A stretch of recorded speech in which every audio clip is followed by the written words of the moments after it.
For the longest time, literally since the 1970s, Chinese nuclear fuel-powered submarines have been regarded as a joke by many Western militaries. Some of that was warranted, but as we reach the 2000s and especially the 2020s, that simply ceased to be true. Indeed, China seems to have started building another subvariant of its 093 nuke attack subs, and this time around, it seems its capabilities are getting fairly close to US ones. This video will try to shed a bit more light on it all.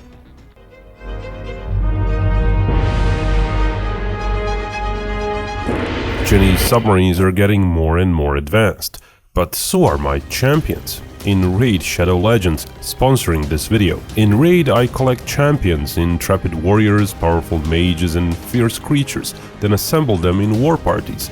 There are hundreds of champions to collect, and then equip them with latest and greatest abilities and weapons. I lead them through dungeon raids, campaign battles and PvP arena matches. And you can play Raid anytime, any place, as matches are pretty short. I can usually cram in half a dozen raids a day into my busy schedule. My top 3 occasions for raiding: 1 while I'm supposed to be working on the next video, 2 while I'm cooking, yeah, I make no fuss dishes, and 3 one last game in the bed while everyone is sleeping. To celebrate the new series, Call of the Arbiter, a raid's adding some of the new characters from the series as champions to play in-game. And the first one is Artak, a mighty warlord, which you can now collect for free. Just log into Raid for 7 days between now and July 24th. What are you waiting for? New players can get a free starter pack with this cool in-game loot. Just use my link in the video description below or scan the QR code on screen. And hey, happy raiding! Back to our video now. Back in May of 2022, images of a Chinese nuke submarine looking like a 093 class emerged, taken by satellite. The sub appeared inside the dock of a newly built submarine construction yard. Back then, there were discussions of what that submarine was, whether it was a newly built sub or an older 093 being brought back in for maintenance, tests or whatnot. But since then, in January of this year, that same shipyard was observed pushing out such a submarine. And since then, Western military news sources such as Jane's labeled that sub as the second one of the new 093 subvariant, with retroactively assessing that the sub observed in 2022 may have been, in fact, the first of the class. The thing is, all the available images of the new subs are not really useful for determining much about them. They're all satellite images taken from huge distances, so resolution is understandably poor. What little can be ascertained from the images is this: the subs are more or less the same length and width as the previous Chinese attack subs. For example, like the one launched in 2016. That being said, resolution is just too poor to be certain if the width is 10 or 11 meters, if the length is 110 meters, or a few meters more. The general layout is of course visible and it remains the same as in the previous subs. The sail seems to be of the same size and is in the same position, so the only change that is visible on the images is the propulsion unit. On previous subs, like the one launched in 2016, the subs had no cover over their propellers, and those propellers were placed roughly 4 or so meters behind the rudders. On the new submarines, there is a visible difference. While the new subs seem to feature covers over their propulsors, the size of the cover is peculiar. It seems to protrude some 6 or so meters behind the rudders. And it also seems to be a meter or 2 wider than the propeller on older subs. Now that in itself does not necessarily mean there's a larger propulsor beneath the cover. It could be the cover was placed over an oversized frame, made large on purpose to hide any details. But the other explanation is, if there is no special frame underneath the cover, that we are looking at a pump jet propulsor, as the dimensions are very much in line with similar propulsors on modern subs used in the West, like the British Astute, the US Virginia or the French Submarine. Thing is, in the West, while pump jets were covered, they generally had no underlying frame, so the overall shape and size of the outer sheath was still visible. The really secret stuff is of course the parts inside the sheath. If we accept a similar logic, chances are we are indeed looking at the pump jet propulsor on those Chinese submarines. Pump jet propulsion would be a first for China, but it's not really a super novel technology. The British used it at least since their Trafalgar-class subs, first being HMS Turbulent, launched in 1982. The US waited until Seawolf class, first launched in 1995. Pump jets are usually described as a quieter solution than an open propeller. They also produce less cavitation, or air bubbles formed at the tips of the propellers spinning at higher speeds. So in practice, a pump jet-equipped submarine can maintain somewhat higher speeds than a regular propeller one, while maintaining the same noise level. When both sub-designs are going very slow, noise levels tend to be similar. The drawback to pump jets is that they're allegedly less power efficient, especially at low speeds, meaning greater input energy is needed to achieve the same speed. That can be an issue, of course, but if the Chinese are using pump jets, it may point towards their power plants being evolved sufficiently to produce enough power while not producing unacceptably high noise levels. And that's what it's all about when it comes to submarines: noise created and several other variables. Besides the propulsor, noise depends on things like precision of the internal machinery, all the gears, shafts and other items that can actually move or rotate. A lot of those can be made quiet using very high precision machinery producing those parts.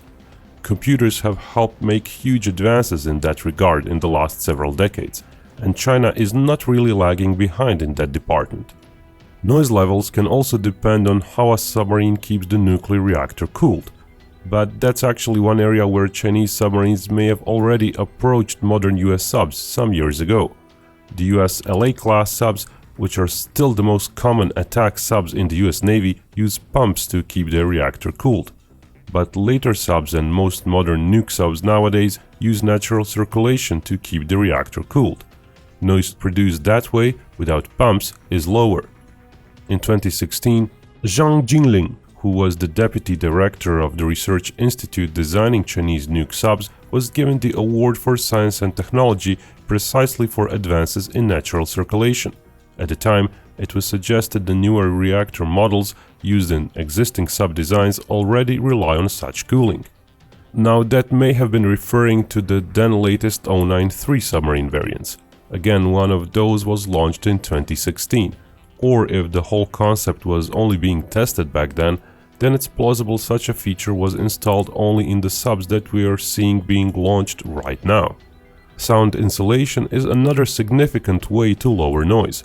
Basically everything that produces sound, which may include the entire living quarters inside the submarine, is put on dampened rafts. That requires a lot of volume. And that volume is also used to simply cover the insides of a sub with additional insulation material. That's one area where China is less likely to have made as much advanced. As such insulation requires volume, it really means a wider hull can result in a more insulated hull. The thing is, the hull diameter of the new Chinese subs does not seem to have changed at all from the initial 093 subvariant, way back from early 2000s. The 093 hull is fairly wide at some 11 meters, but most sources claim China still kept using a double hull design, even with the 093. What that means is that the space between the inner and outer hull is used for ballast, which means the inner hull is quite a bit narrower. In Soviet subs, it was usually around 20% narrower than the outer hull. Single hull subs used by the US, for example, have their ballasts in frontal and rear areas of the hull, not around the hull, so the inner space is not that much narrower than the outer width of the hull.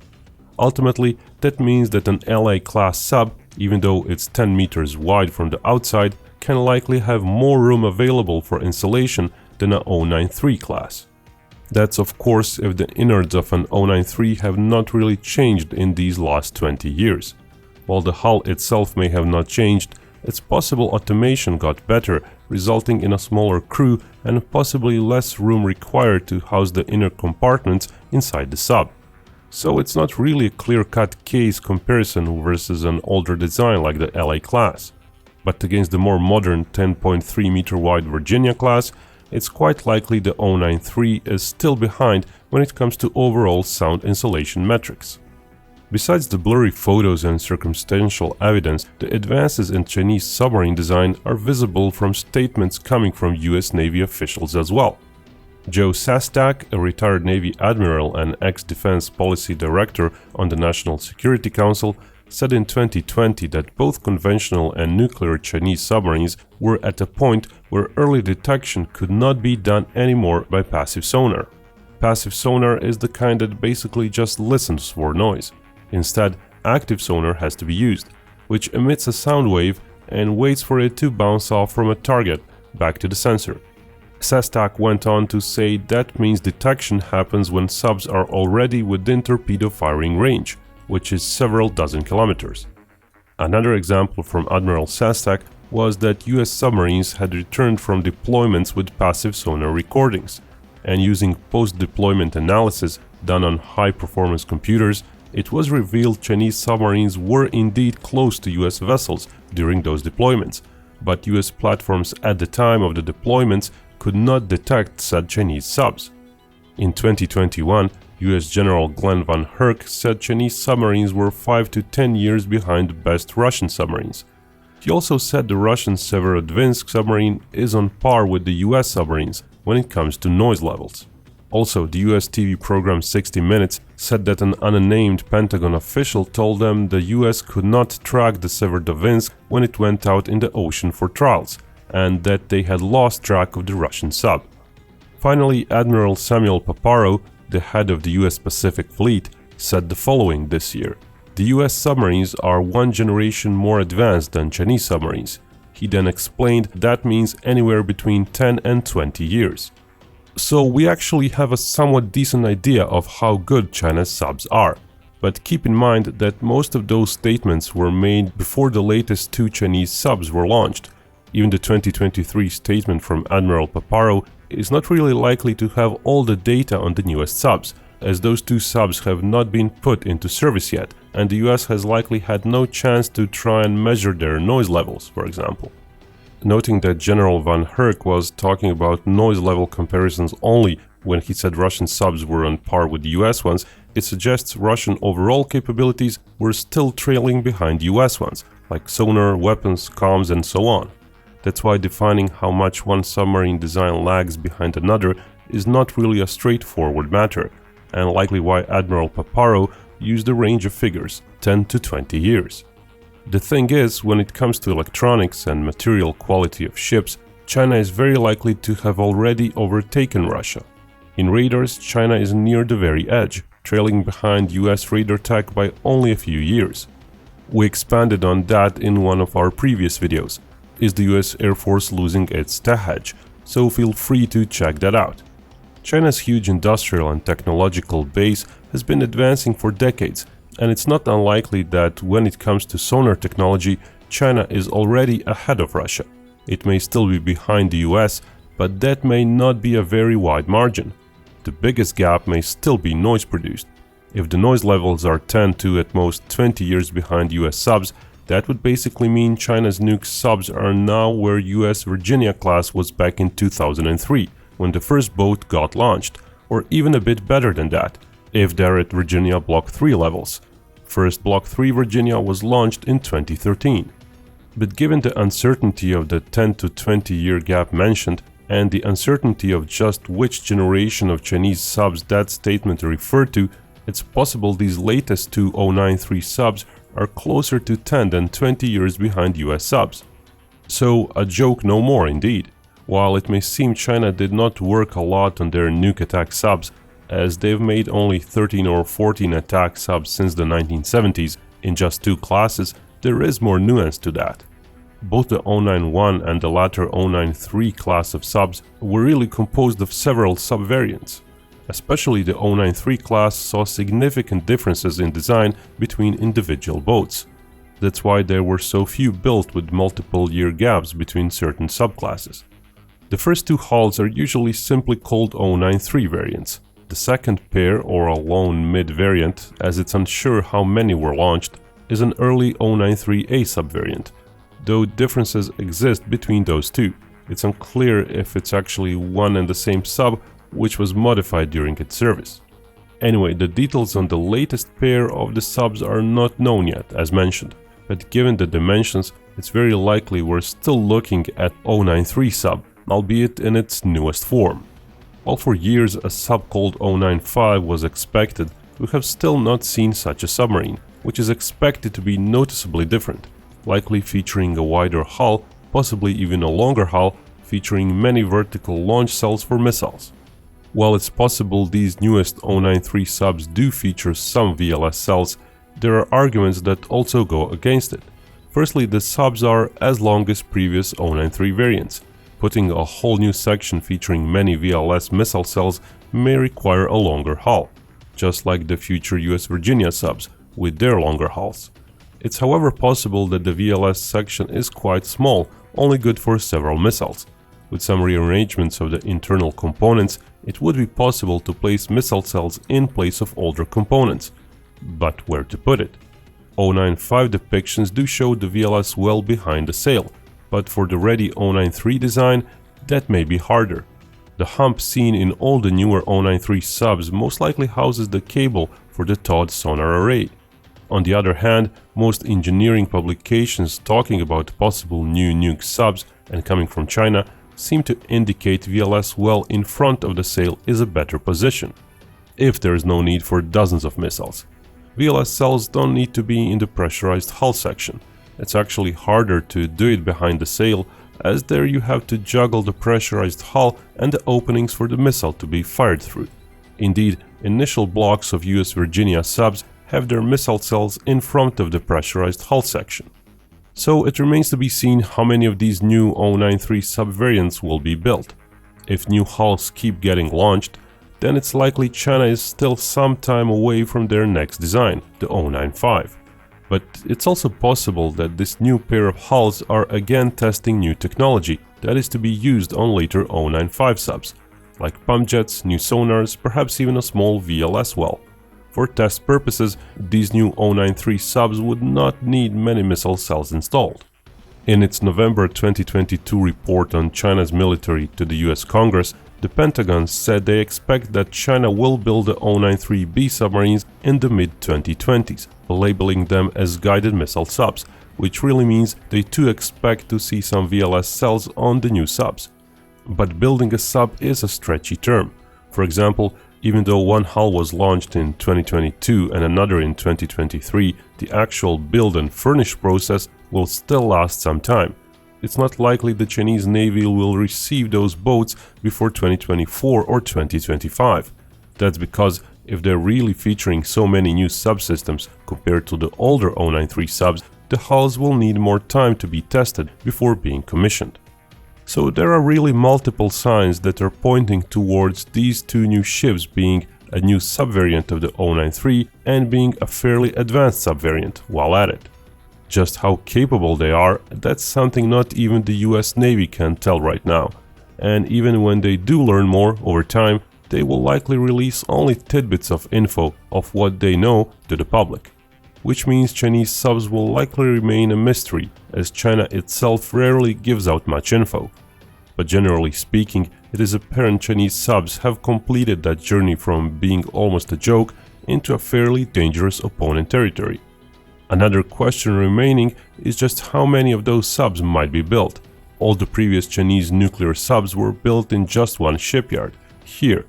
But over the years, China dredged out all this, made a landfill and constructed a whole new submarine construction facility.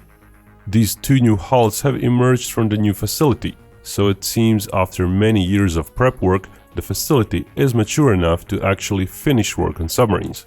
Due to the much larger construction yard, China will be able to churn out subs at a greater pace.